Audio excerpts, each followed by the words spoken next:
మనిద్దరి మధ్యలో ఏ జన్మలో ఏ తీరని రుణం ఉందో, మరెందుకు ఇంతలో ఈ బంధనం ఇన్నింతలు పెరిగిందో, అమాయకమైన నీ చిన్నారి నవ్వును ఏ తల్లి కందో, ఇటే నీ దారి ఉందని నిన్ను ఏ సుడిగాలి పంపిందో.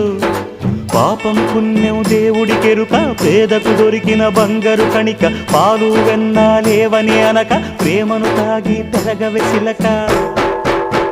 వలేసే పాడు లోకం కంటపడక ఉండు నాయనక, ఇలా నా గుండెలోనే గువ్వల కొలు ఉండిపోయింక.